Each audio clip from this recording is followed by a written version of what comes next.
Okay, we're live this morning. Terrific.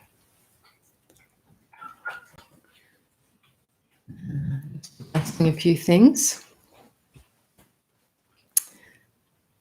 Well, hello, whoever is out there and can see me and hear me on this spring morning here in Australia and various different times for people across the world. I wonder to just do a sound check and a visual. If those who are watching could just give me the thumbs up or let me know if you can hear me and see me okay.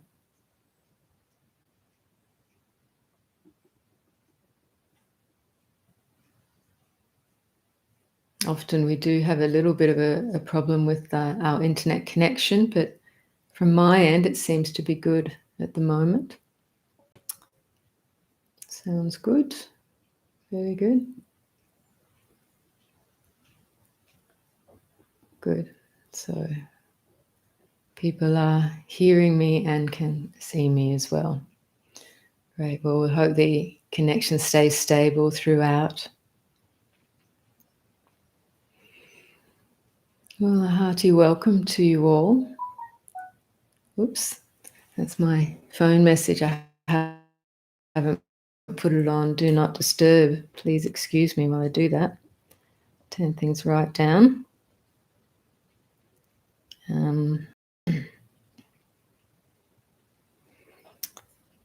Opportunity for people like me who've forgotten to turn things down so we can be undisturbed, at least externally, within our meditation. Good. Lovely to see you all. Well, I don't see you all, but lovely to know that you're all connecting to this live stream and ready for some guided meditation and some Dhamma discussion.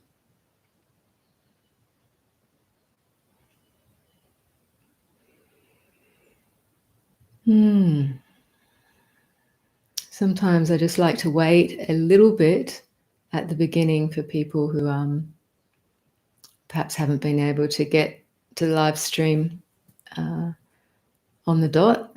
So we'll just give them a couple of minutes, and those just coming in, taking your time to prepare for guided meditation, making your seat comfortable, making your room comfortable in whichever way you need to. Someone's saying, are you still in the monastery? I'm in a little hermitage. It's very quiet, small hermitage. There's just two nuns here, and Catty, our senior Mother Superior. She gives directions around the place. And the larger monastery where both of us were previously, it's about 4-hour drive from here, where there's a much larger community of nuns.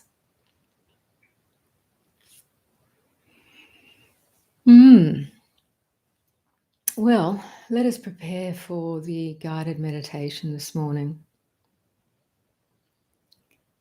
Something I did previously, which people appreciated, was to just reflect for a few minutes on what's called the 4 mind turnings or the 4 mind changings.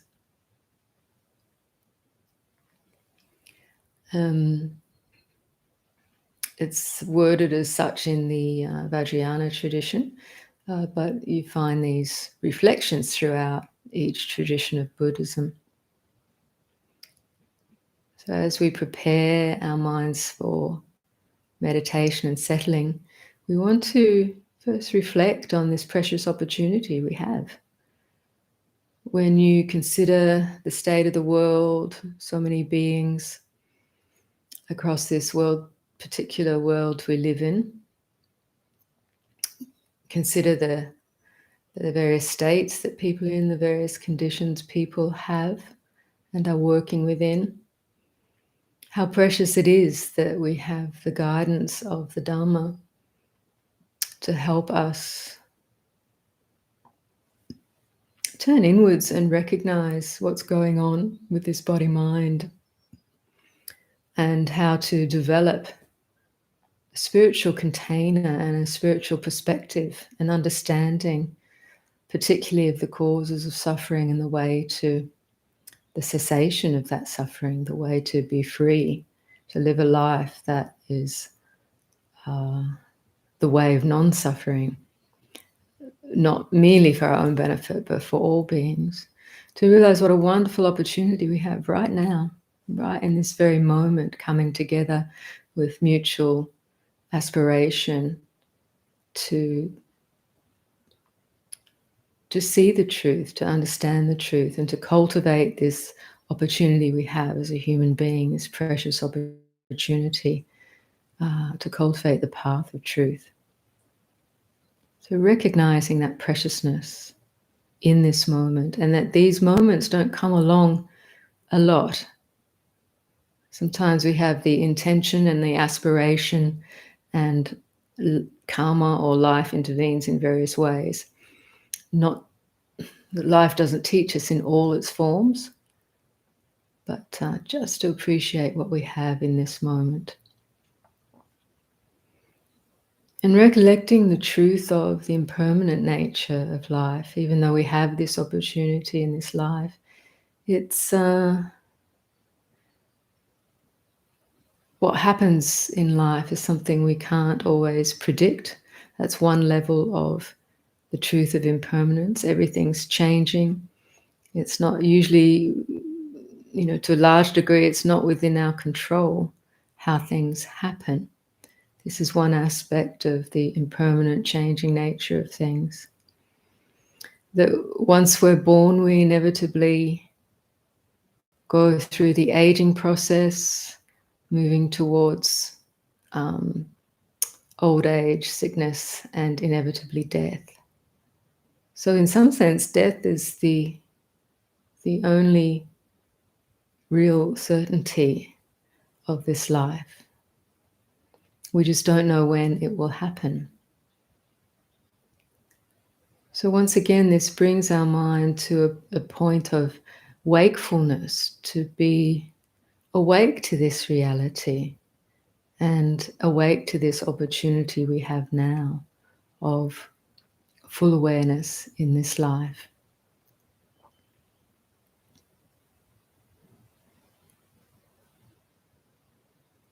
Reflecting on the truth of karma, or of cause and effect, that actually when we do pass away, when we do die, the Buddha tells us that what follows us is the results of actions, of body, speech and mind. We can't take our family, we can't take our loved ones, we can't take any of our possessions. This body dissolves back into the elements, but what follows is the resultant karma, results of karma. So what we have in this life is the opportunity to cultivate wholesome, helpful actions of body, speech and mind, for not merely to support ourselves, but to bring benefit to beings. The Buddha said this not only brings happiness and contentment in this life, and he said himself, if there is a life beyond, because none of us know for sure unless we have direct insight, then these results will follow. The wholesome results will follow. Sow the seeds of wholesomeness, of good intentions, and happiness, contentment will follow. We sow the seeds of unwholesomeness, unhelpfulness, states of mind. We act on states of mind that are just self-centered, selfish, full of greed, hatred and delusion, then the results can only go one way.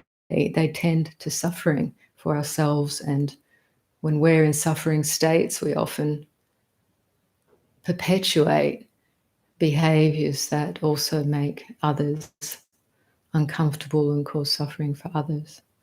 So it's recommended that we reflect. We have the power to reflect on our actions and what we do.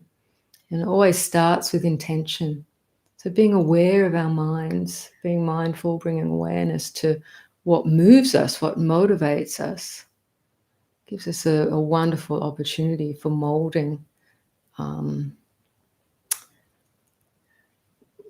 molding what comes next, but actually we're setting ourselves on a path with a certain momentum. So the Buddha encouraged this cultivation of wholesome states, not just because it leads to happiness and contentment, but it serves as a basis for clarity and insight. The mind, when it's more open, trusting, and buoyant with wholesome states, natural clarity, natural insight can emerge more easily. And the insight that leads to liberation from the karmic rounds of things is the ultimate goal within the Buddha Dharma.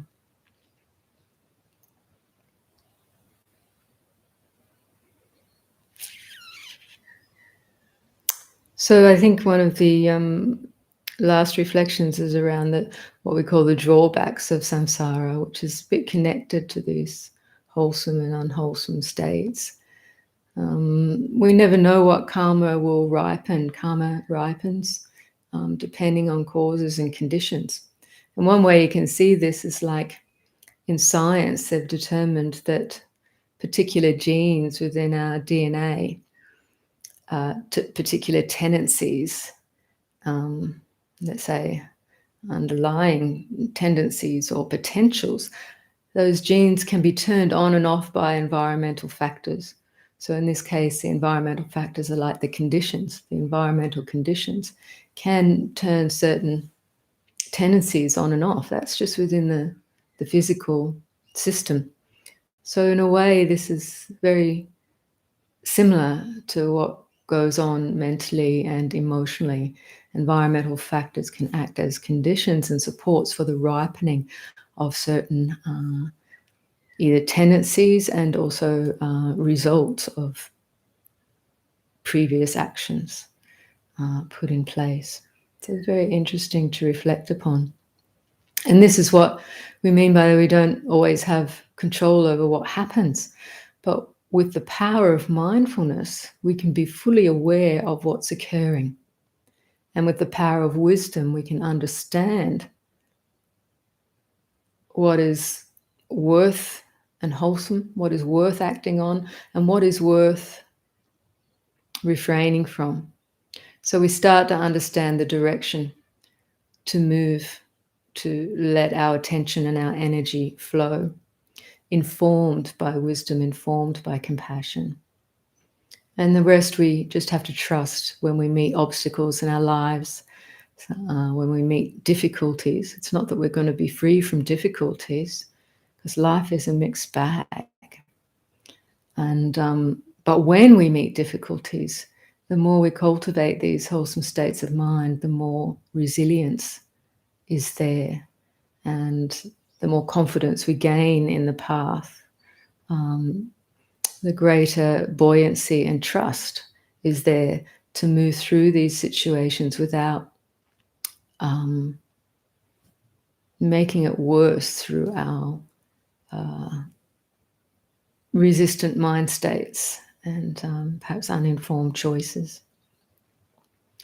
So that's just a few reflections for entering into meditation. It helps us recognize this mind, as the Buddha said in the Dhammapada, the mind, mentality, the thinking mind, is the forerunner of all states. Mind is the forerunner of all states.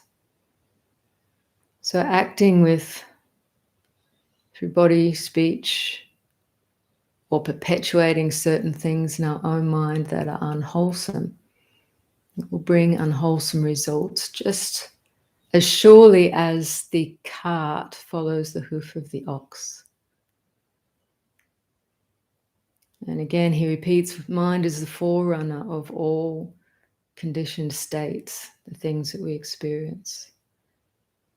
If we act and speak with wholesome mind, with wholesome intentions, then happiness will follow us as surely as our shadow. So this is the law of karma. So we bring this into meditation. We're going to confront the monkey mind because we're stopping our usual activities, sitting down. We're going to set an intention to let the mind and body settle, and we focus maybe just on the breathing processes for a while, or the immediate sense impressions that are appearing, sounds, sensations, thoughts. But we'll see the restlessness of the mind. We'll see the relative craziness of the thinking mind bouncing around.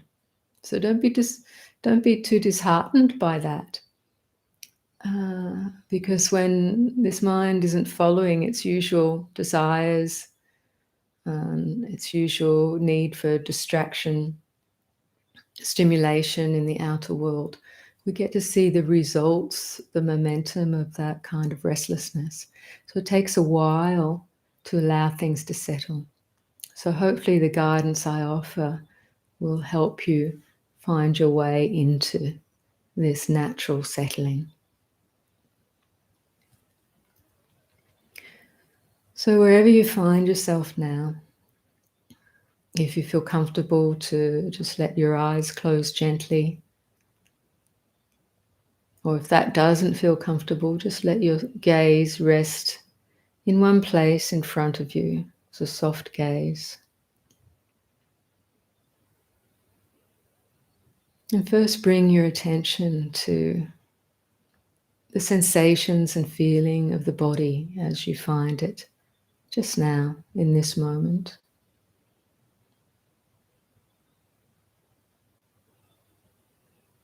Closing your eyes can help you bring your awareness to the body itself and the various sensations of body. So there's the sense of the pressure of the body sitting on the chair or the floor. You're feeling the effects of gravity.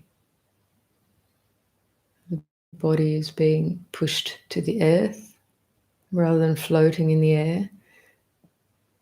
The result of that is feeling the pressure between the weight of this body and whatever it's supported by. So we just note those sensations.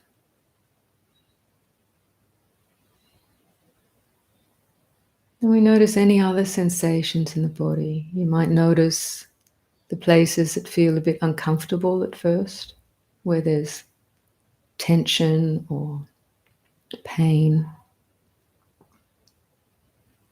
So if you're noticing that, see if you can just allow yourself to breathe with, gently breathe with those sensations of pain or tension, whether in the back or the neck, or the jaw, the shoulders.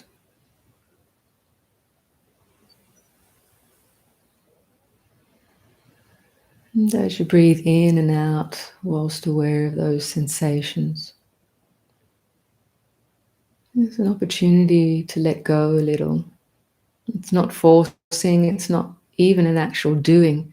It's just a natural relaxing of tension through bringing a non-judgmental awareness to the sensations of tension or pain, resistance in the body.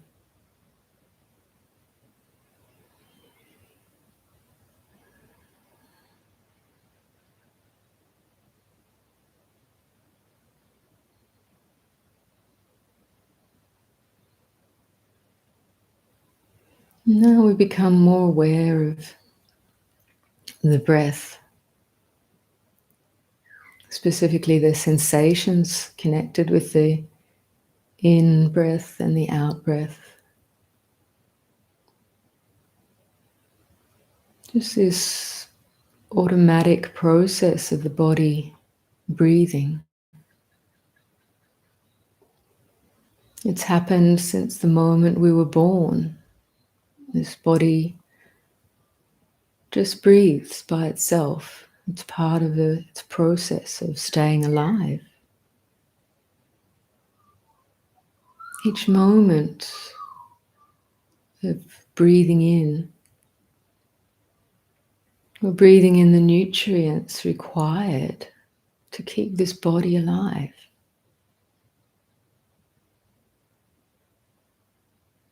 And on the out breath,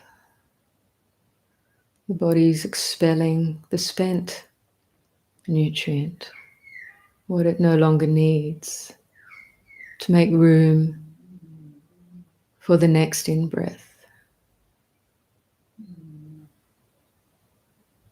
So however many in-breaths and out-breaths we take in just each minute, without those we would not be able to live. This body would not survive for very long. So when you really reflect on this, how amazing this process of respiration that we almost completely overlook in our everyday life is so essential to life, to physical life. The simple, humble in and out breath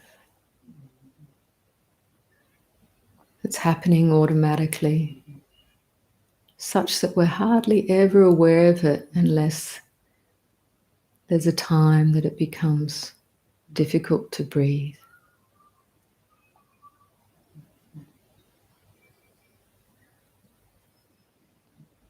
So let's spend some time with this open awareness of the breath.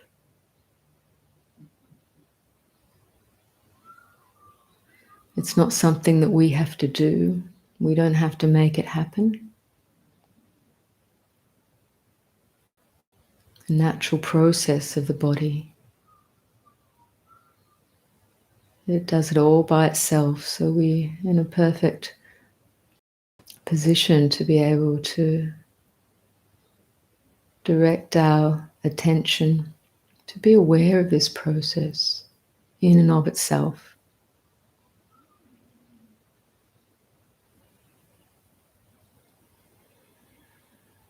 And you'll notice how the breath is never the same from moment to moment.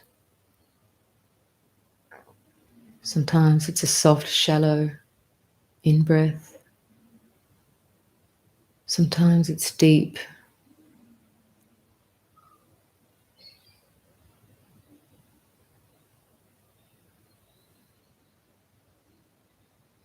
And we only know this process of respiration through sensing the various cascade, or the various sensations, which is a cascade of sensations we feel from the nose as we breathe in.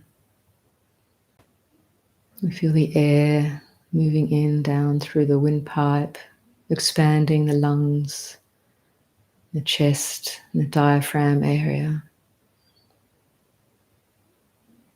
We feel the movement of the clothing over our skin as the upper body expands and deflates with the in-breath and out-breath.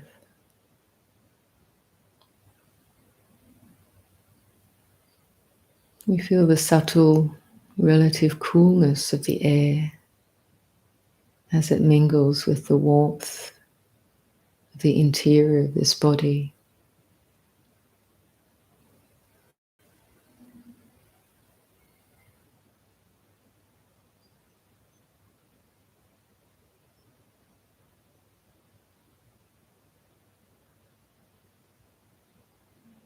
Having a gentle, open awareness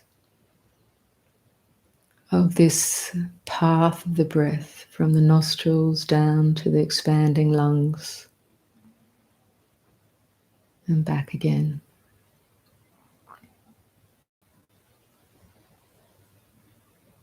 See if we can hold that process in awareness with some measure of appreciation and awe at what this taking in of breath is really all about. Taking in of nutrient, of life-giving, life-supporting nutrient. And the amazing intelligence of the body that transforms, transmutes the raw elements in order to use them to sustain life.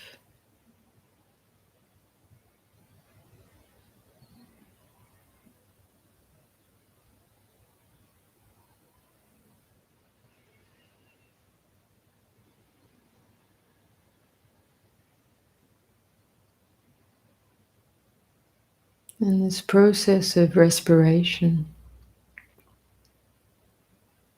you might notice,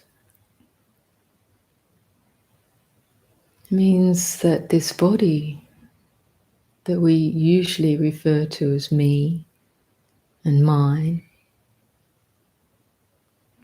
is actually in a constant exchange with the so-called external environment.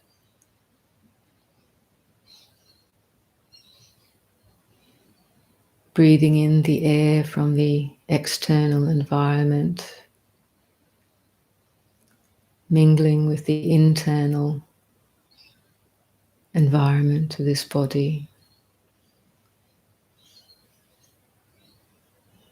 And the out-breath from the body, mingling the internal with the external.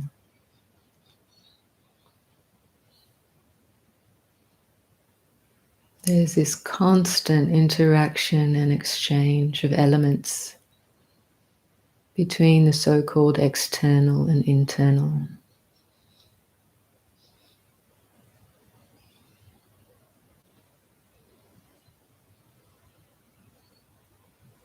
Really, this skin is such an arbitrary divider between internal and external in this sense. Even the skin is an organ that absorbs and returns things to the environment.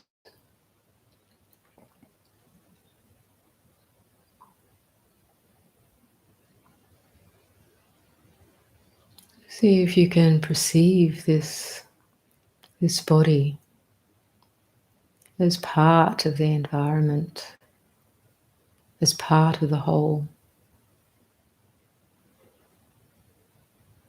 Not at all separate in any way. Just as you're breathing in and breathing out, let those perceptions of separation dissolve.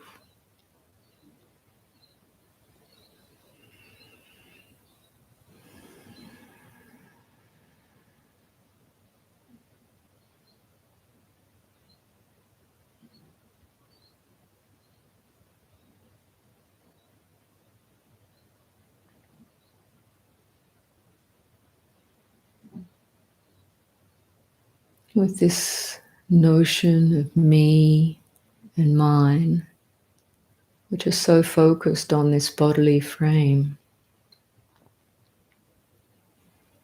we tend to develop a sense of holding, a kind of almost a muscular reaction, a holding within this frame, a tension, which contributes to this sense of separation. I am this, I am here, or I am in here.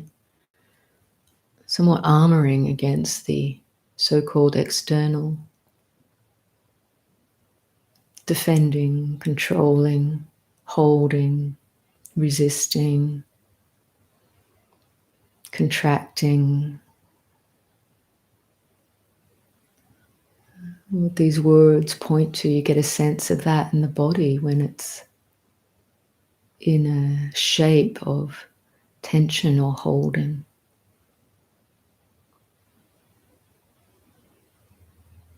And that's all connected with this perception of a separate me and a separate mine, what we call attachment or identification with the body as self,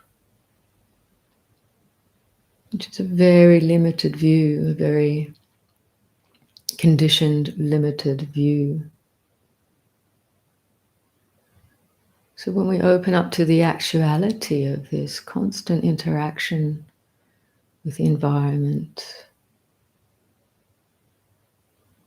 that sense of separation and the need to control or hold or defend can relax.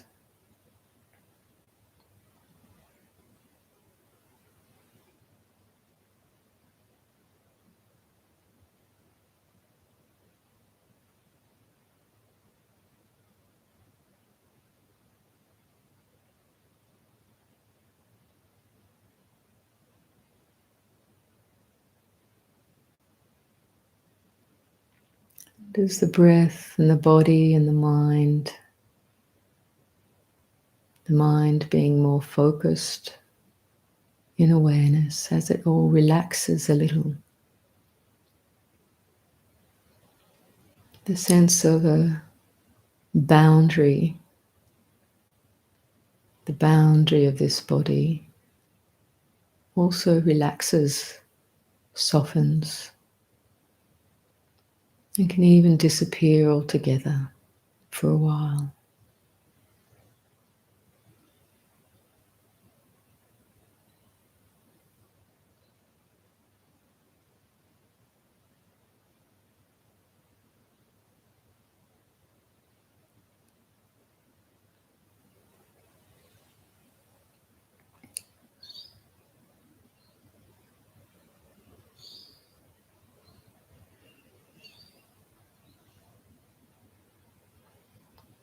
So we practice to keep our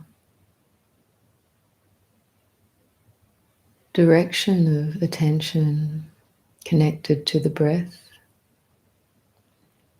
our open awareness, primarily aware of the in and out breath, even as there's maybe thoughts still passing through the mind or other sense impressions like sounds or sensations arising, ceasing. We practice to allow the breath sensation to be more to the fore within our awareness, and letting these other sensations dissolve as they appear.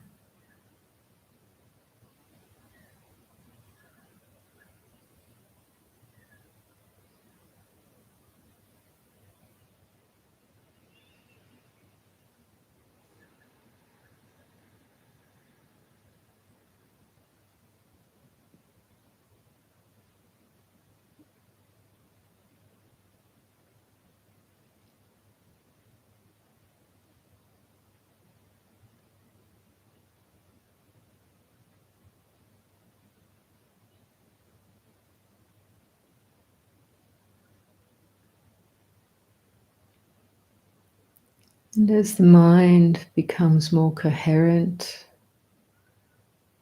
less fragmented due to this practice of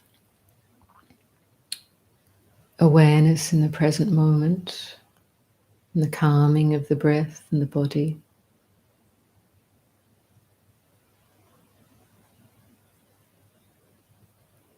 you'll start to notice the breath sensations themselves become more subtle with the calming. The body doesn't seem to need to draw in as much oxygen.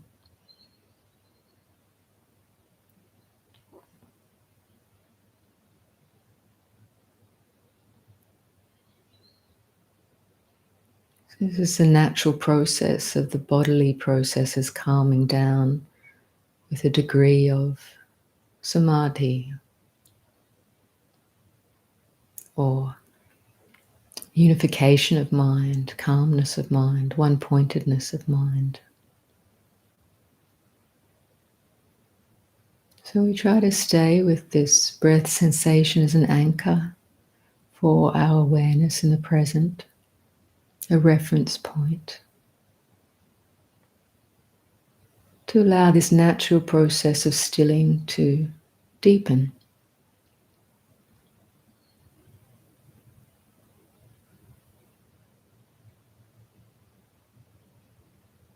In and of itself, it's a pleasant experience,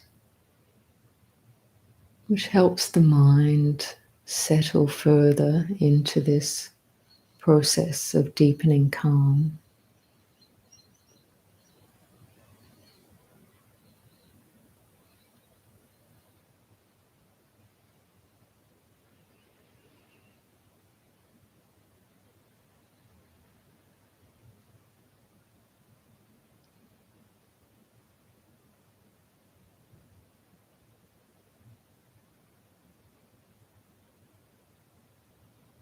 Just keep letting thoughts that are passing through, let them just move through.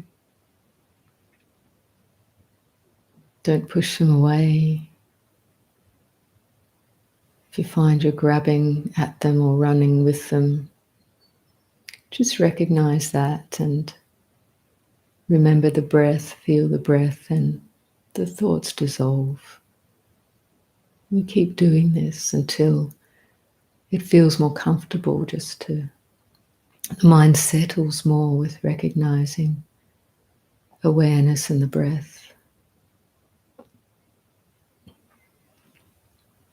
But it can take some time. Let go of any worry or concern. If monkey mind is jumping around, just know that's the momentum of the monkey mind. But the breath is there, the sensations of the breath. Just keep resting into that like you would rest into a warm bath on a cold evening. Notice the relaxation when you can do that, when you allow that.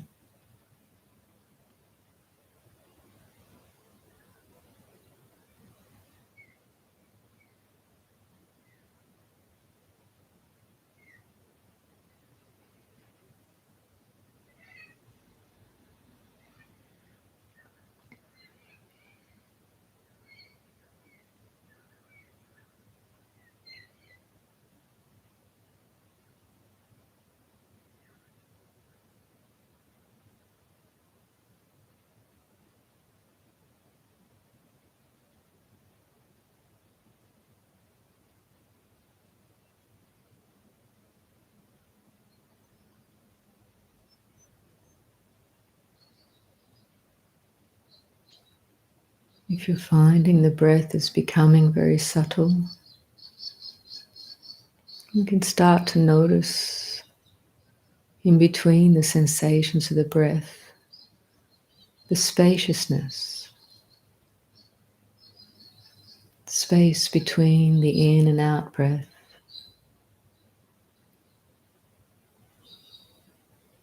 Where we can't detect whether we're on the in-breath or the out-breath.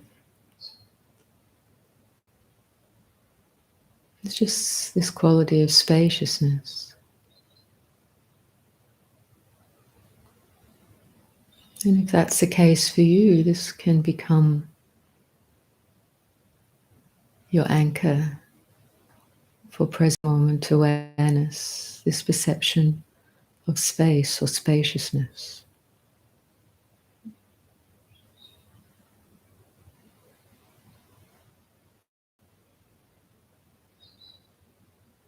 And breathing with the space if you still feel the breath.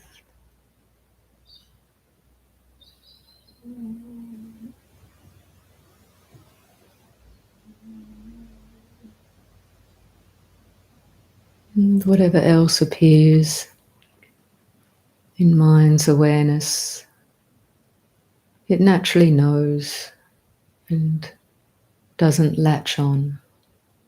Sense impressions come and go by themselves.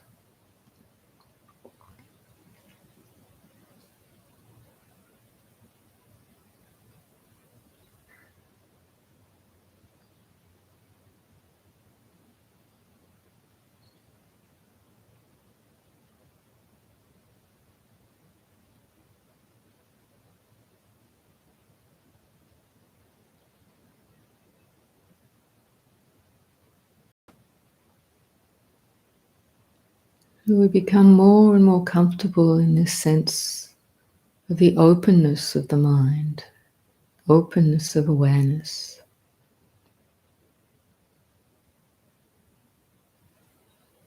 Noticing this natural spaciousness of awareness itself, natural spaciousness of the mind, which isn't running after thoughts or sense impressions. It knows what arises, and what arises ceases by itself.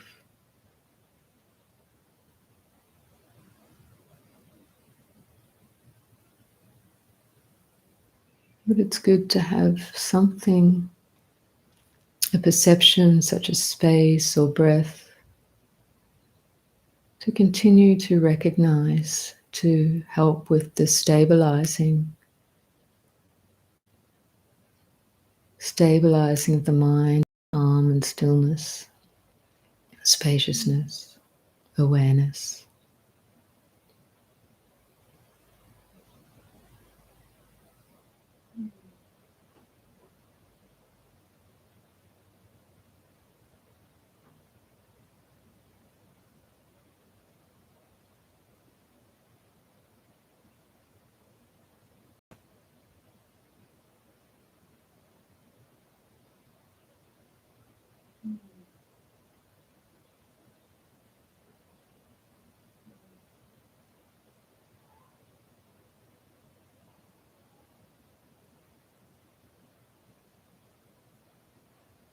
If we become aware of any tension at any level, physically, mentally,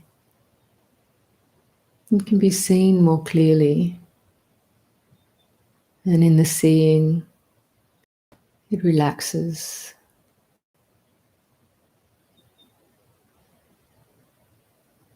No need to hold, no need to control, no need to direct.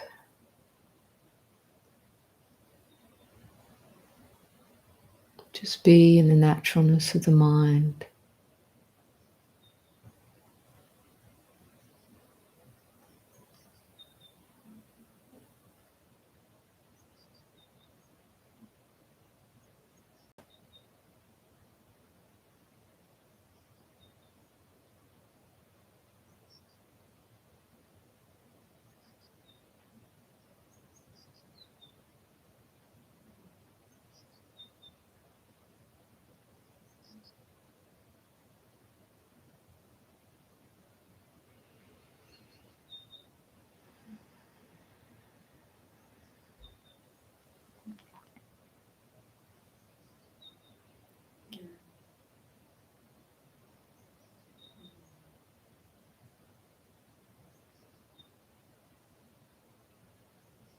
So just checking where you find yourself right now.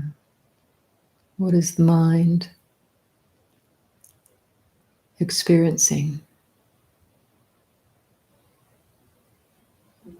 Just know that and mingle it with the present moment, in breath and out breath.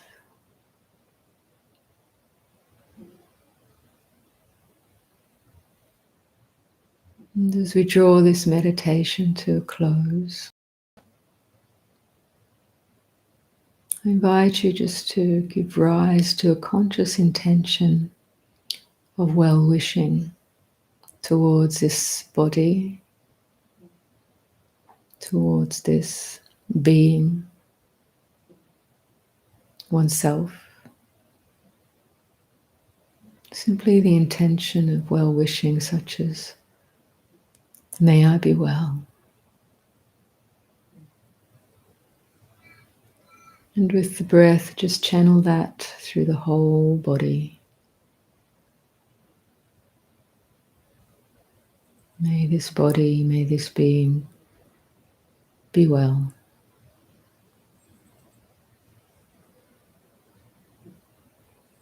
And breathe with that intention for a few in-breaths and out-breaths. Letting the breath carry that intention through the whole body.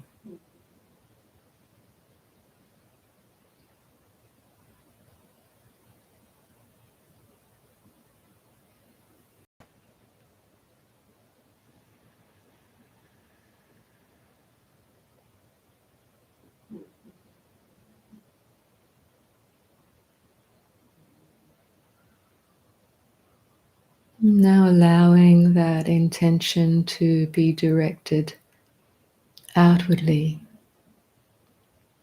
with the thought, may all beings be well.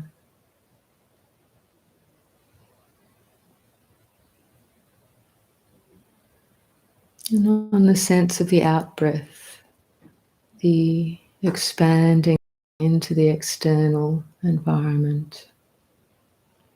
May all beings be well, all around, above and below, in all directions.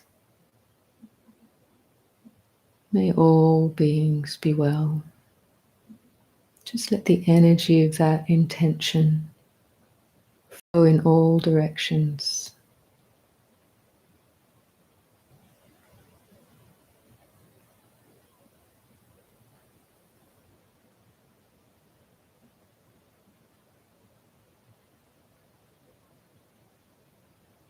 It doesn't have to be forced, or you don't have to concentrate too hard.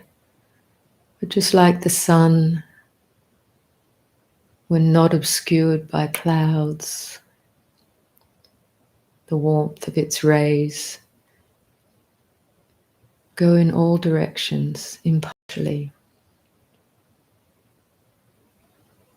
So the warmth of our intention of well-wishing can emanate from within in all directions around us. May all beings be well.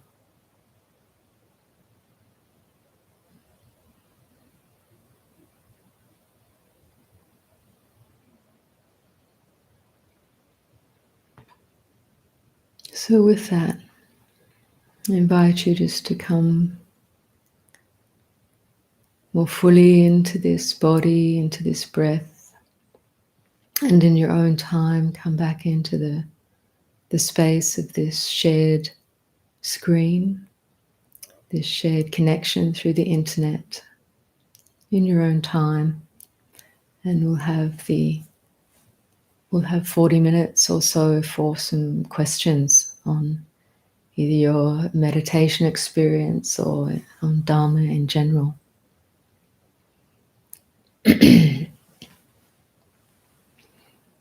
So just notice as you come back into this space how the body-mind feels. Just having some water here. Stretch if you need to, or have a drink of water. And those of you who have any questions, just pop them into the chat and we'll see how we go.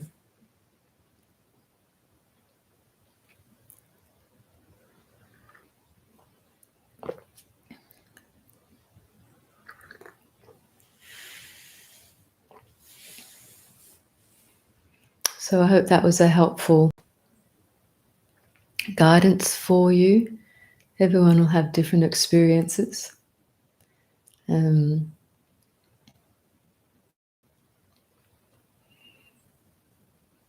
And you know, if you come back to these recorded meditations, I think now with YouTube's listing them all under what's called a live tab. So you'll find on the channel Wisdom of the Masters all these live recordings under the live tab. You can go back and listen to the meditations as guidance.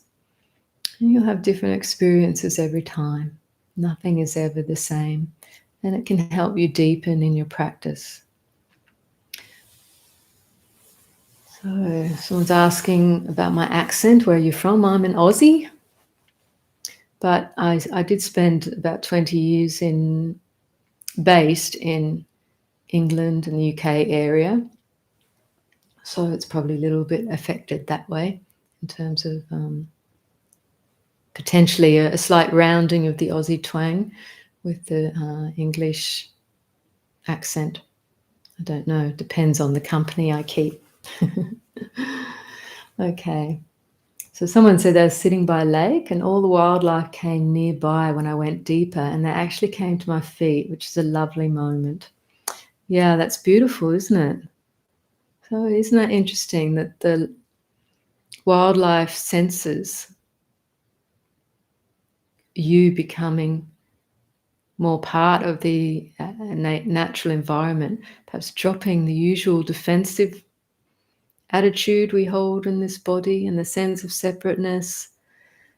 As we meditate, we're dropping into this stream of wholesomeness, which is it's a harmless quality, and creatures sense that. You know, the mind state of fear drives so much of the world of creatures, including human beings. But when we're able to settle below that manifestation of fear, and creatures tend to or can feel that it's more safe, that you're not something to be frightened by or wary of. And there's actually quite a few stories from within the forest tradition when monks have been practicing the jungle and snakes, quite dangerous snakes, coming into their lap or moving over them or being confronted with dangerous wild animals, elephants, tigers. And the quality of metta or kindness or a sense of harmlessness that this practicing being may be emanating means that these other creatures aren't afraid, and when they're not afraid, they're not really in a mode of needing to defend or attack. So it's really interesting. Don't just go to the jungle to test it, because you never know what kind of karmic situation is going to arise. Some monks have fled when elephants or tigers are very near. So, you know, I'm just saying. Anyway, does our bare awareness determine what we like or not like? Or is it just aware but not involving? Yeah, well, bare awareness doesn't determine anything. And usually awareness can notice the mind states or the perceptions of liking and not liking, of wanting and not wanting. These are, say, conditioned perceptions or conditioned reactions that arise in the mind. But bare awareness can notice this, and this is how wisdom arises, as we start to see how these very basic forms of reactivity and way of perceiving objects within our mind or environment, whichever way you want to look at it, how they come into being, and how they're actually quite impersonal. But when there's not much awareness and still strong identification, we tend to read them and assume them as me and mine. I am liking this and I'm making these choices. We think we're real independent agent, but actually it is just karmic conditioning. So with bare awareness, particularly as the mind purifies in that and becomes more still in that, I can really see these movements, liking, disliking, wanting, not wanting, arising in relationship to, independent on different sense contacts. different sense experience. And sometimes you can get that clear perspective. This is not, it's not a me and a mine, it's just a flow of karmic cause and effect, really. And when you get that perspective, some clear insight can arise with regards to the not self nature of things, and actually give you a lot more space with regards to the choices we do make in our daily life. Just to say that much for now.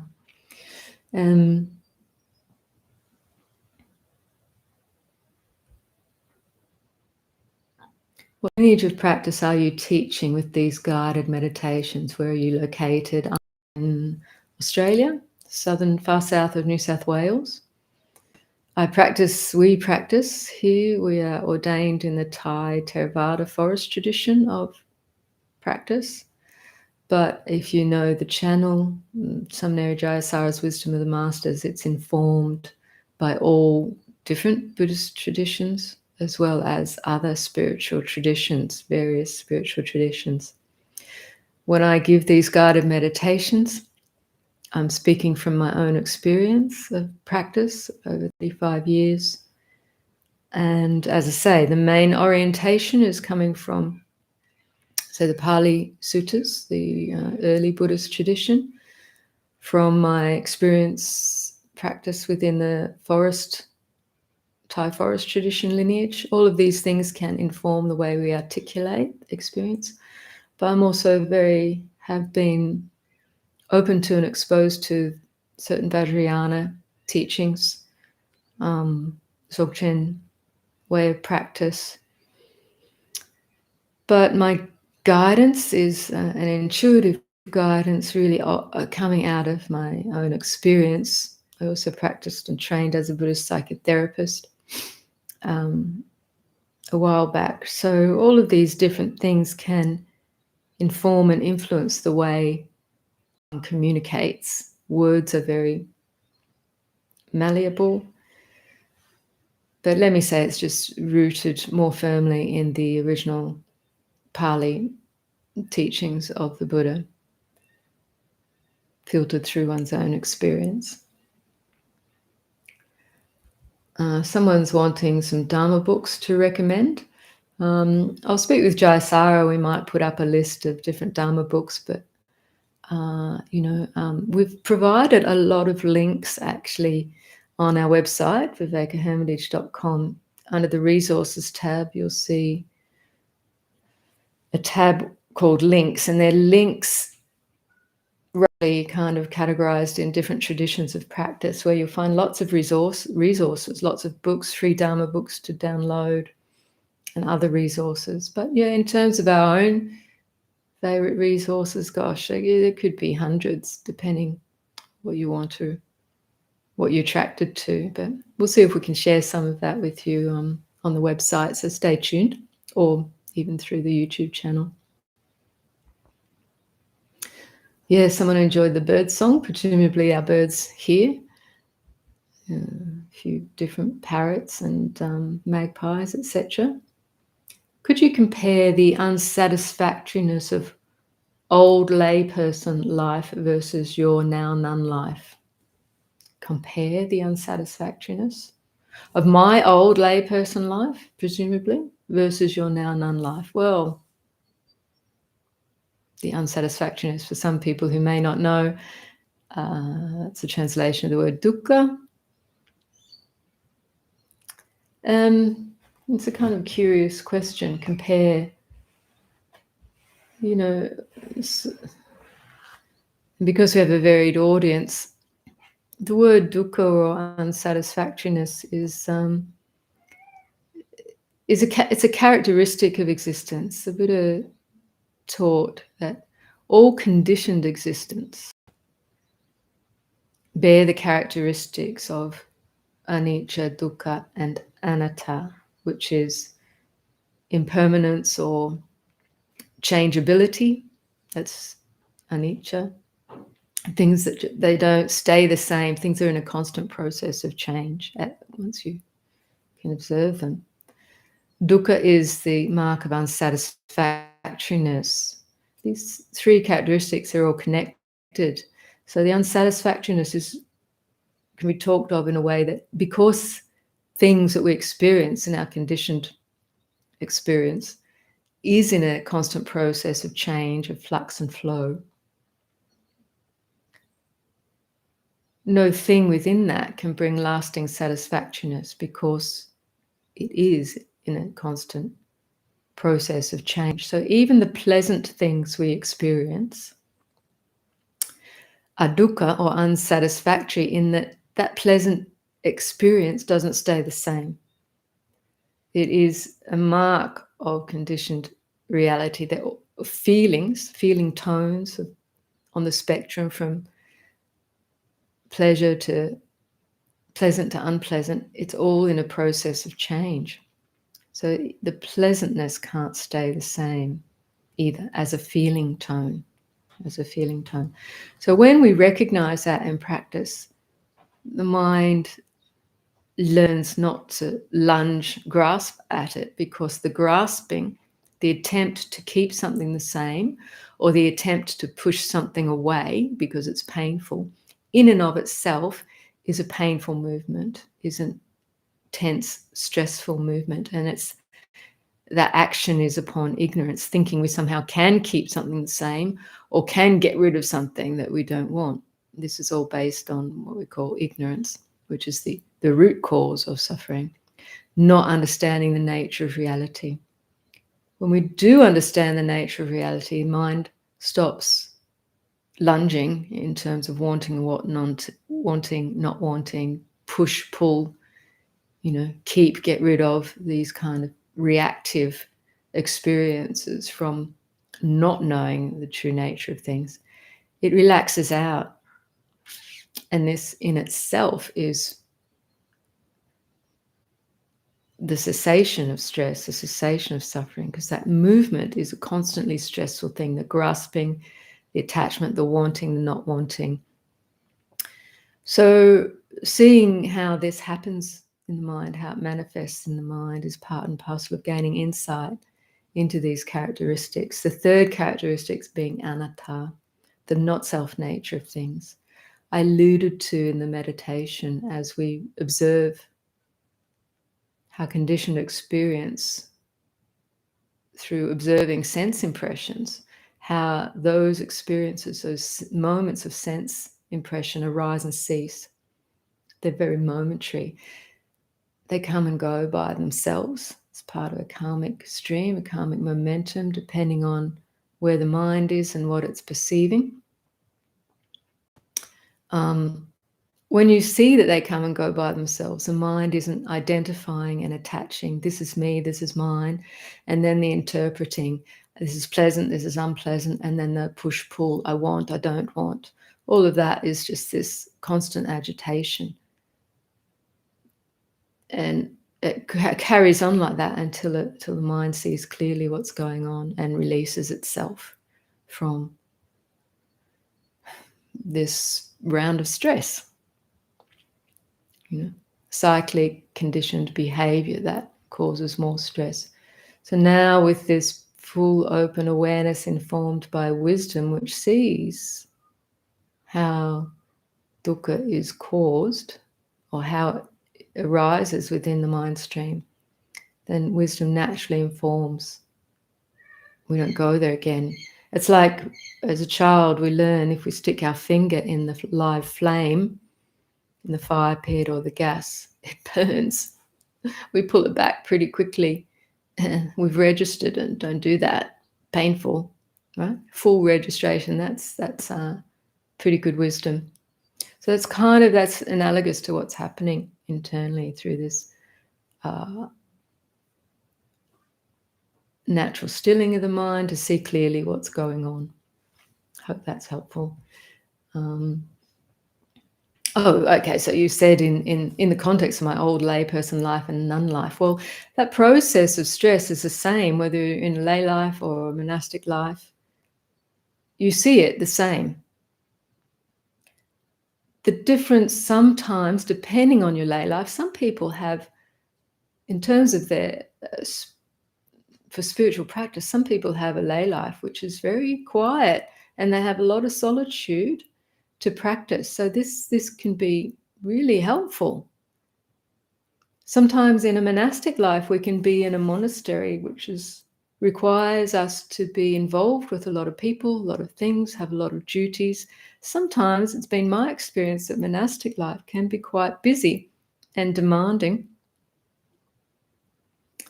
such that, you really wish you could just pull back and be alone somewhere. Not that that's the necessary thing to do, but I'm just saying, sometimes the way we idealize monastic life, we think you've got all the perfect conditions for cultivating. Right? Not necessarily so, except the benefit of monastic life, because of the robes, the commitment to precepts and practice. It's a constant reminder about your life is dedicated, or at least you're wanting to dedicate a life to the cultivation of the teachings of the Buddha, the Dharma, seeing into the nature. So there's a constant reminder. Sometimes in lay life, when it is quite busy,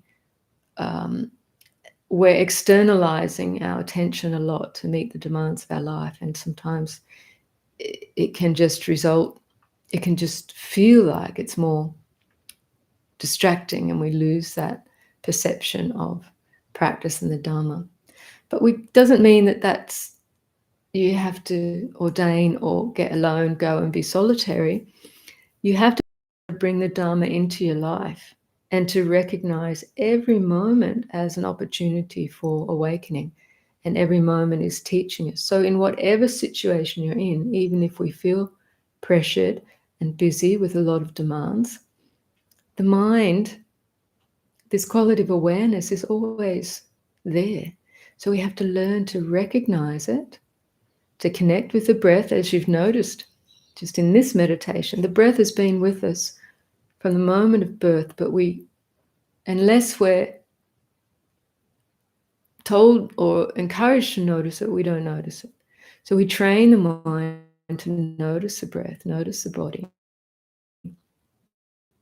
And it's happening, the breath is happening all the time. We notice awareness. And so as you train the mind to do this, we become more mindful in our daily life, and then our interactions with others or the environment, it's infused more with mindfulness and present moment awareness. And this allows the learning to take place. Much for now, because in principle, it's not about lay life or monastic life. It's about this mind and training the mind and harnessing the power of mindfulness and wisdom. Present moment awareness. And bringing that to each moment in whatever is being asked of us in terms of performing in our work situation or whatever responsibilities we have. Same as for a busy monastic life. Same as for a quiet monastic life or a quiet lay life. Sometimes we can get a little bit dispersed in a very quiet life, and it's really the demanding moments that bring us more and more to pay attention. Yeah. So it kind of flows. Ultimately, it's your own mindfulness and wisdom which becomes the guiding teacher. But we can use resources in our lives to help us reflect, to help us return to here and now. The various books, the various teachings we hear through the internet. If we don't bring Dharma into our life, unless we have powerful karmic awakening potential, we might not find it. Suffering, though, we meet suffering a lot in life, and this is an awakening. Suffering being the first noble truth, it has the power to stop us and awaken us and set us in the right direction if we want to understand it. And all beings want to be free of suffering, right? So if we wake up and find the right perspective, this suffering is a first signpost of freedom, I like to say. So moving on with questions. Meditation feels like all is well, all is beautiful, all is now, all is all. In meditation, it feels also like the deepness of letting go, to be free. Wonderful. Yeah, you can see how meditation informs the mind if we allow or can practice to allow a settling and opening, not creating more conditions in the mind, but allowing it to settle by a subtle, skillful direction of attention. Then everything can teach us. Sometimes we have beautiful experiences which feel very deep and true, and sometimes those perceptions don't last. Sometimes we can be confronted by confusion or difficulty or challenge. So the openness of the mind can learn from everything. And sometimes we need to bring in maybe some conscious reflections on the Dharma to help set it, give it some perspective. And sometimes it's just life that opens the mind or the heart and allows a certain perspective. Or your experience in meditation that does the same. Someone's asking how to keep balance in ourselves when interacting with toxic people. Well, this is a challenge which we all face. So the first thing I would suggest is that from the point of view of wisdom or compassion, or both, or the point of view of someone who wishes to, let's say, bring the wisdom of the Buddha Dharma and the inspiration of the Bodhisattva, or someone who wishes for the welfare of others into this world. It's good not to label people as toxic people, just like ourselves when we're sometimes embroiled and act out of greed, hatred, and delusion. So are many people caught in this web of greed, hatred, and delusion, acting out this conditioned behavior. And it's not pleasant. And so we often label them as toxic people or bad people or whatever. But actually, if we can just turn the label around and just open up the label and see, actually, they're just people, but they're experiencing painful conditions or toxic conditions, if you like. And we know that because we've experienced some of that at some stage within our life, even if it's a little bit. We know the feeling of anger. We know the feeling of self-centered greed. We know the feeling of aversion. We know the feeling of confusion. For some people, at times, these become very intense. So reflecting in this way initially can just give us a sense of compassion. And then we don't other them, because if we're other them, we're trying to get away from or fix. Both are attitudes that aren't really based in understanding the reality of things. So when there's more an openness of mind in terms of, okay, they're unpleasant traits, they're unpleasant behaviors, unpleasant expressions of the unwholesome mind states. But we can allow for the fact that these beings are oppressed by these states, oppressed by delusion, confusion, rather than it being their true nature. So this is a compassionate perspective, which is communicated through just having that perspective rather than othering. The othering and the separating will tend to compound their perceptions that they feel bad or unworthy or whatever. And because of unawareness, they will continue to act out in defensiveness. So this is tricky, this kind of interaction, but changing our perspective from the get-go is helpful. So in terms of relating to these expressions, which are fueled by greed, hatred, and delusion. That compassionate heart, that open mind, is a great,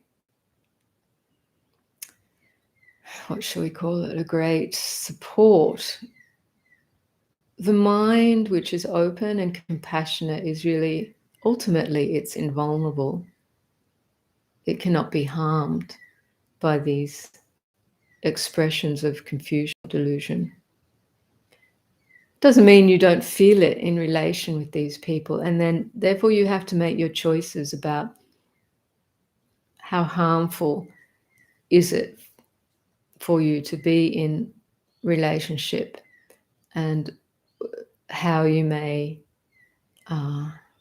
need to protect yourself or draw back or assist if you have that capacity, not in a kind of I will help you kind of intention, but just through, depending on your situation. Sometimes we just have to listen, be open if someone's coming at us with stuff.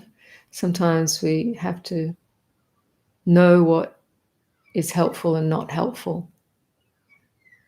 This is where the wisdom and compassion informs us moment by moment, depending on the situation you're in. So this is a generalized view of things, because really it's very specific situation that specific advice would be given in terms of practicing with this. So protecting yourself with the open heart of compassion, and know that these mind states of beings are temporary, even though they might be quite persistent. Wishing that person well, whether in the moment or once you're at home and have a quiet place, even if we have the reaction we don't like that person, we don't want to be with them, whether we're with them or away from them, we can still have this quality of metta or well-wishing, like I brought in at the end of the meditation. Just recognize their suffering. Their expressions are a symptom of that suffering, and through such expressions they do cause pain for others in interaction. But you can notice their beings caught in pain. May they be well. May they find some measure of peace or ease. May they find some understanding, freedom from fear, freedom from pain. And just let that wish go out. And if you have to be involved with them at work or whatever, let the heart can have that openness and compassion and well-wishing without even having to say anything. It's just like you learn how to have this openness and non-resistance. In some cases, you may need to be able to say something and say it's not appropriate, whatever. It really depends on the situation you're in and the role perhaps you're holding. So I hope that little bit is a bit helpful.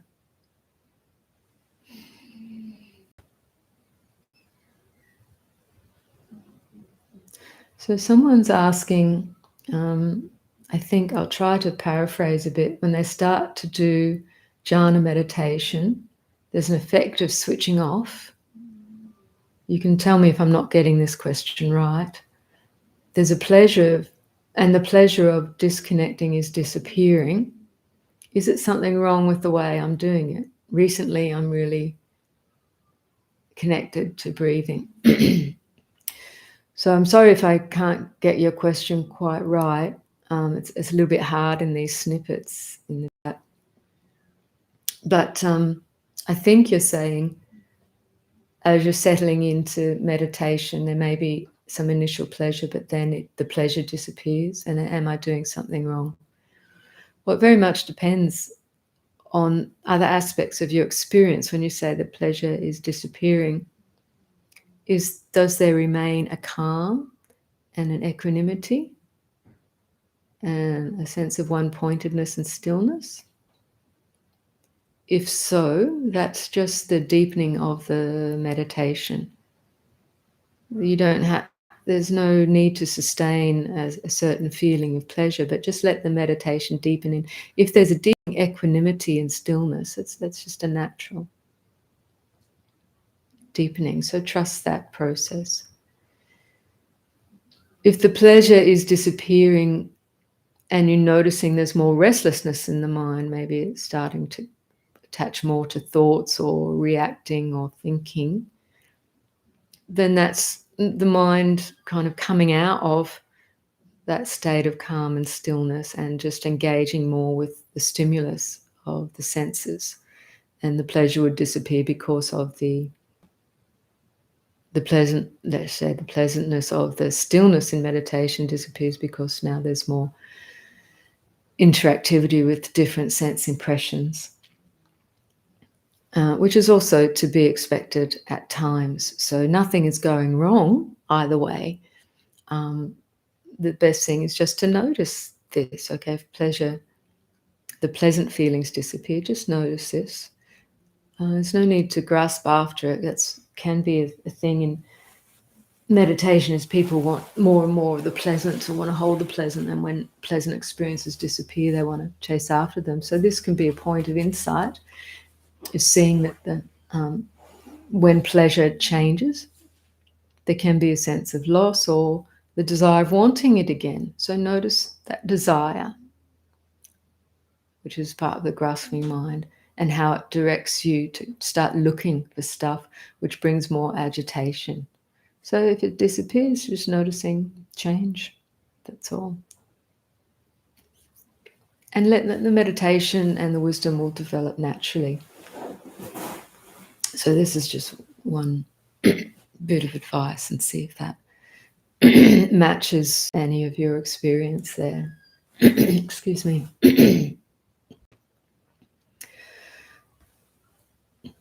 So Finn is saying, just to say, Finn, you're saying, dear Samaneri Jayasara, I'm not Jayasara, I'm Jitindriya. And Jayasara and I are taking turns in this guided live stream, guided meditation. So it's Jayasara's channel, and you'll see her on the live stream in 2 weeks' time. But anyway, your question is there any monk forest stories available to read? Loads. If so, would you be able to point me to any? Thanks ever so much. Well, again, the resources tab on our website, and on the links page under the Theravada, you'll see a link to forestsangha.org or ajahn.org. A few of those links to Forest Sangha. You'll probably find lots of books, free PDFs to download. In terms of monk stories, you can look at, say, some of the life stories, like Ajahn Chah life stories, or I'm not sure if it's still available. There's a beautiful book called, I think it's called Venerable Father. It was written a long time ago by a monk who disrobed, but he was close to Ajahn Chah, and he wrote about what he learned from Ajahn Chah, but also about being with Ajahn Chah and Ajahn Chah's life. That's a beautiful story. A lot of these other monk stories about being in the forest often come through Dharma talk. So you can also look to, there's a link to Access to Insight website, which is Ajahn Thanissaro in the forest tradition, and he's done a lot of translating. If you look to the translations of Ajahn Mahabua, book called Straight from the Heart and Heir to the Dharma, these Dharma talks are really wonderful, and possibly have some interesting stories in there too from Ajahn Mahabua's Dharma talks. So Alex asks, are thoughts projections of the mind in the same way that objects in the world are projections of the mind? So in one sense, we can say that everything is mind. Thoughts, any objects perceived. When the Buddha's trying to clarify, well, let me just say, one of the Buddha's teachings, he said, in this fathom-long body, together with mind, is the world, the arising of the world, the cessation of the world, and the path leading to the cessation of the world. Now, this little saying sounds quite cryptic. It's incredibly profound. he goes on to clarify that what he calls the world in his dispensation is that which perceives and conceives of the world. That is, the eye, the ear, the nose, the tongue, the body, and the mind. So there's a lot within this compact teaching, but it shows you where the Buddha is pointing. And in his day, the examination of the world as meditating beings, the world we can know is only the world that comes through our senses, in the sense of what we see, hear, smell, taste, touch, or come to know through the tactile sensations, and through the mind, which perceives and conceives of this data coming in through the five senses, but also perceives and conceives further the mind that can think about all these different experiences, and that is conditioned by the various interactions through these sense organs that we have as beings, conditions the mind in terms of what it perceives as pleasant and painful, as fearful and desirable, etc. And even you notice the longer we live in this world as individual beings, how the mind develops its concepts. They become more and more complex in the way we perceive and conceive of things. And partly that's reflecting an increasingly complex environment that we live in terms of, computer technology and digesting all the information that's coming to us just mentally with regards the world, not just what's coming in through our media environment in terms of seeing, hearing, smelling, tasting, touching, but we're taking in all of this other mental stimulus through ideas and perceptions of what's happening, not in our immediate environment, but in the larger environment, So, and we translate that and we interpret that, and it informs our actions and speech, which has further reverberations within our immediate environment and external environment. So there's this ongoing interaction and conditioning process. If we're not aware of that, then we're often just acting out of ignorance, which is non-awareness of the way things are, which can be the cause for further confusion. So in that sense, I'm just coming back to our thoughts, projections of the mind, in the same way that objects in the world are projections of the mind. So one little example of objects in the world being projections of the mind is just this understanding of how the eye works. It perceives a visual object in the field, and it's actually an image it's turned into an image in the sensory what shall we say, the sensory organ of the brain. I'm not saying brain is exactly the same as mind. It's really a kind of what we call kind of headquarters of the the functioning of the body. But mind is not limited to brain at all. But mind, as in thinking mind, is not completely limited to brain either, but we can see the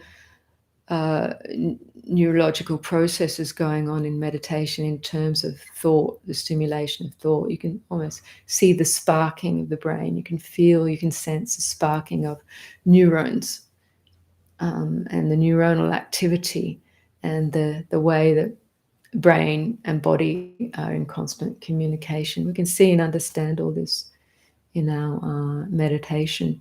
And just getting back to that example of the visual image becoming an image in the mind, and then the or projection of that as, the the heater or the table is out there. So the mind bifurcates in terms of an out there and an in here.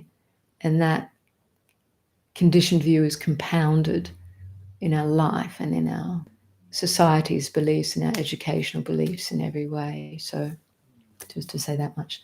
So in that sense, our thoughts, projections of the mind in the same way. When we experience thought in meditation, we can have discursive thoughts, which are like full-blown, almost articulation, in a silent articulation of thought. Says, oh, there's the cat, you know. Sometimes we can perceive just not the discursive thinking arising, but just a recognition of the sensory perception cat. That can be like a blip, a moment blip, cognition, without the discursive, there is the cat, or whatever the mind wants to think after there is the cat. Oh, I've got to feed the cat, or the cat is hungry, or the cat is sleeping. These are further proliferations, discursive thinking. But sometimes there's a direct, you can be aware of the direct perception, which arises and ceases momentarily, as much as the discursive thought comes and goes. That direct perception arises and ceases. And there can be the recognition of awareness itself, wherein direct perceptions can arise, or do arise and cease. In that sense, a thought appears and disappears in the mind, either as a neuronal firing, a momentary blip, or awareness of a whole discursive thought. There is cat. There is the cat. So in some way, we can say that is a projection. Does the perception of cat come before thought or after thought? There's two levels of thought. As I said, the discursive thought, which is the afterword. The direct perception is fairly immediate, but it can also be something that comes after a more prior knowing. So in terms of our labeling, cat, heater, table, chair, tree, that is a definite projection. If we're seeing our own thoughts rather than the fundamental nature of reality, we let our own thoughts and our own labels populate our world. This is more of a pure projection. We're living in a full-blown mental construct. Most people are doing most of the time. Yeah, there's a limited way to have, there's limitations to how I can respond to these questions online, and I'm aware of a few questions, but I hope the little bits that I do say are helpful. It might give rise to even more questions, but take those questions into your meditation in terms of an inquiry if you wish to. And how to do that is you let the mind still, and you just let the interest of the mind, is a thought a projection of the mind? Is that what you say? I thought projection. So take this interest into your meditation. Once there's sufficient stillness, just determine, I want to be aware of when thoughts appear and disappear. So just that can become your object of meditation when there's sufficient stillness to not just be caught up in the run of thoughts, but to have perspective. And we can see this as an aspect of the third and fourth foundation of mindfulness. When we're looking at mind itself, the qualities that mind is imbued with from moment to moment, with sense perception, and also the quality of thoughts itself or mental formations. We can investigate or see how they arise and how they disappear, and the factors they are dependent upon in their arising. So this can all be seen in the depths of meditation and the legitimate aspects of the satipatthana or mindfulness practice. Mindfulness of thought or thinking falls into third and fourth foundations of mindfulness. If you want to follow that up, you can look at the Satipatthana Sutta it's in the Majjhima Nikaya, Sutta number 10.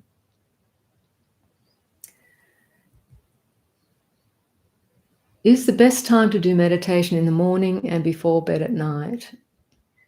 They're both good times, and they're classic times that people will meditate when they first get up or just before they go to bed, because they're kind of spaces that we can perhaps easily create or cultivate before we get into the daily activities and before we go to bed. So they're great times to establish a meditation practice. And it may be for people, we may be able to make space at different times in our daily life. So any time you get for meditation is great. And even if it's just 5 minutes in the middle of a busy day, 5 minutes in your lunch break to just sit, connect with the breath and just be, just relax. Very helpful. A few minutes when you get in the car to come home, can you take just 1 or 2 minutes just to sit there? Relax, let go, connect with the breath, the body, before getting onto the road, getting home. There's so many opportunities in our day, if we can remember just to stop. And this is the hardest thing. We might remember to stop, but we're in the flow of momentum and it's quite hard to stop. So if you learn to take little snippets in the day wherever you can, as well as some longer periods when it's possible, little snippets, like when you're standing in the queue at the supermarket, instead of thinking what I'm doing next, can you take a moment just to stop with the standing? Connect with the breath.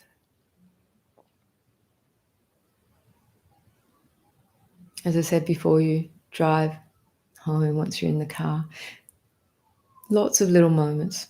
Some people classically take those moments when they go to the bathroom, to sit, stop, breathe.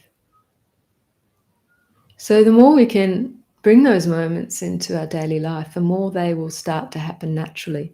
We'll have awareness just coalescing and the mind clearing more naturally in our daily life. So, as much as proliferation, mental proliferation has momentum, so does stopping, connecting with body, breath, and present moment. So the more we do that, it becomes also a momentum for the good, for the wholesome, for the letting go, for the clearing. So the mind is most active during the middle of the day, typically it is. But as I said, it's also a good time if you can interrupt that flow of busyness, to just stop and recognize. Even if you're at your desk, if you're lucky enough to have a window, not to go off daydreaming, to take a moment to recognize the space of the sky and breathe out. These little recognitions can be really helpful, especially when we're busy.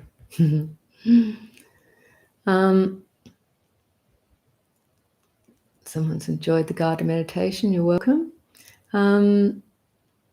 People are there to remind you of who you are. Coming back to city life, I have found after living in solitude in countryside for several years. Yeah, so that's a good reflection. Ultimately, people and the so-called external world can be a mirror for your own mind. This is really powerful. Everything can be a mirror for how we perceive, how this mind is reacting to this moment. And as I said, if you develop that perspective and those little moments of coming into awareness, we can recognize this quality of the mirror. So it's not things out there anymore, but it's a mirror for our own mind. What's happening now, here, with this mind? How is it perceiving, conceiving of the so-called world? The world is arising here in this fathom-long body, together with mind and perception.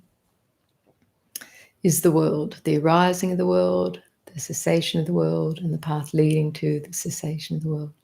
So some of you might think the cessation of the world, go to destruction. No, this is talking about the fact that we can let all of this reactivity in this mind, it can come to cessation. this movement in the mind can cease because it arises. Everything that arises ceases, so it's actually the natural way of things.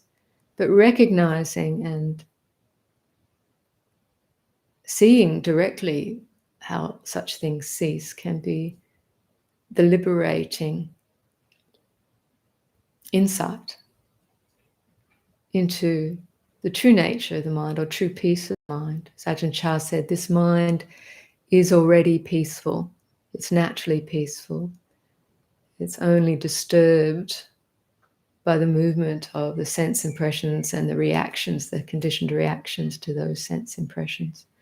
And when the mind, when wisdom sees and knows this, it can, there's the letting go of clinging and relaxing into that natural peace, that natural space. Doesn't mean the world, our so-called world, our environment disappears. In meditation, it may disappear as perceptions settle and cease, and there is the sense of freedom in the non-arising of activity, disturbance. But in this everyday world that we interact with in terms of this karmic formation, this body and other beings, it's that doesn't disappear altogether, but our reactivity can disappear such that we are in a more pure relationship with everything. As someone said earlier in the stream, I don't know if I can find it again, a lovely expression of it feels like all is well, all is beautiful, all is now, all is all.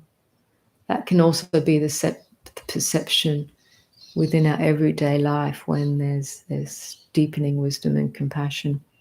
It's not necessarily a permanent perception, but it's something that can be known directly and informs the mind of reality. So here we go, a little bit longer. Yeah, okay, we're running out of time. How about attachments to the mind? These attachments which come back and come to back. How to practice and live. Well, we see in meditation, we see also the attachments, the clinging, the stress it causes. The more we have insight into just how these things work, as I say, the natural wisdom is of letting go once there's understanding, through direct seeing, direct knowing, through the experience, direct experience in this this body mind. So it's not trying to let go through some idea of attachment being bad or I am attaching, but just seeing within our own experience. And the letting go is a natural happening when there's full understanding, full seeing, full clarity. When studying emptiness, is it reasonable to consider the suffering of others as an imputation from our side?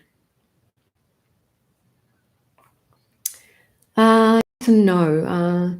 When studying emptiness, so that is implying that perhaps you're reading about it and trying to understand it from a place of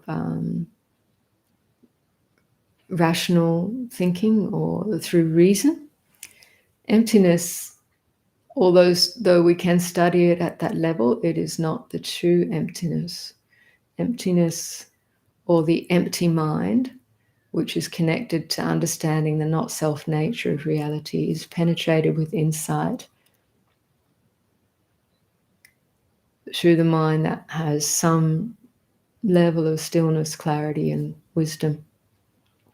And this true emptiness is something that's very hard to articulate, because when we articulate it and study it, it tends to turn into a something, a noun, a real thing, or a nothing, the opposite of something real. And and then it can be construed to, you start to think, well, then other people's suffering may not be real. And then, we can start to construe different positions, and it sets us into a different, it can set us up in the wrong way, this thinking about it.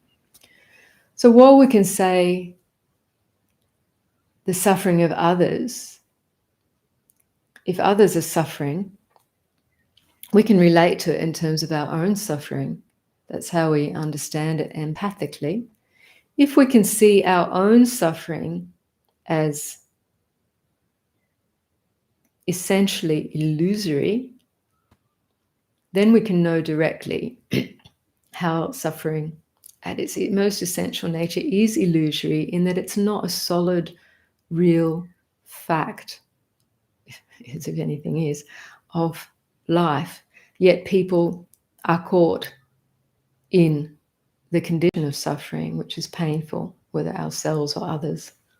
So all we can say intellectually that, yes, at its root, it is illusory. To relate to others when they're suffering and try to tell them it is illusory, it doesn't work. It doesn't help them. It doesn't help you.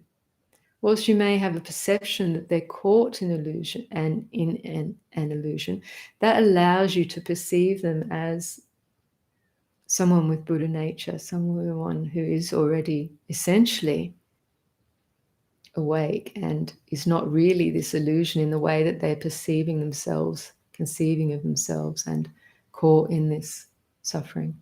But we have to relate to that suffering with compassion, in as much as when we encounter the web of suffering, we can't dispel it by saying, this is just an illusion, wake up.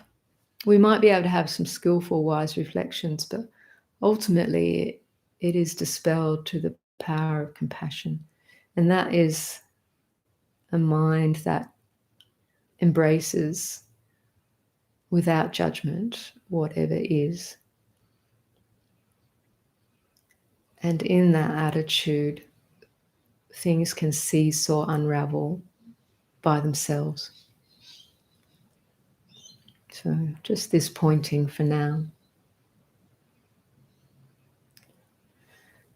Will you or seminary consider offering a monthly meditation sangha via Zoom? Well, we do this fortnightly thing online now on YouTube. So I think quite a few people log into that. And, we have over 4,000 views for most things over the 2 weeks. So I think that's pretty good. For now, we'll probably stick with that. We might be able to do some Zoom Q&A at some point with questions being written in previously. Why does meditation purify karma and how? Okay. Maybe it might make this question the last one. It's just through seeing clearly the way things are. It's the wisdom factor, essentially, that unravels the karma or sees through the karmic momentum. There's also the purity of mind in wholesome states, which develops resilience and a sense of expansiveness as well, which can let go of unwholesomeness more easily. So this has a purifying effect in that it sees the stressfulness, the added stressfulness of the unwholesome states, and can let go more easily, or see through them, not identify, not pick up, not reinforce. And so they can fade away, those tendencies can fade away. And the mind imbued with wisdom knows that to pick up such things or run with them is suffering and the cause of suffering. So it just doesn't. And in the meantime, until our wisdom is fully developed, we practice refraining from acting on such things if we can, if we see it clearly enough. But, as long as we're not fully awakened, we all make mistakes and run with things that can cause harm. And in such a case, with wisdom, we understand that happens. We try to make amends and apologize where we've caused harm externally, but also internally. bring forgiveness to oneself and compassion, and to move on, to learn, to refrain from that behavior in the future and move on, and not get caught in guilt or self-flagellation over mistakes. Okay, very good. I think we've virtually come to the end of the questions anyway, so hopefully that's been helpful for everyone. And then in 2 weeks' time, Seminary Jayasara will be hosting this event, and we're fast coming to the end of this year. How amazing. Time rolls on ever faster in this world of ours, but I think as we age, the perception of time moves in a different way as well. But I hope that this session has been helpful for you all, and as I say, utilize the resources in terms of listening to these guided meditations again, and going to the resources on the website as well. So thank you all for joining. Apologies if I didn't get to your question. I don't tend to read out the comments, but I do read the comments personally. But thank you for your acknowledging also that it's been helpful, or that you've enjoyed the meditation, or that what we offer is helpful. I'm very glad that this can be helpful for so many people. So wishing you all well.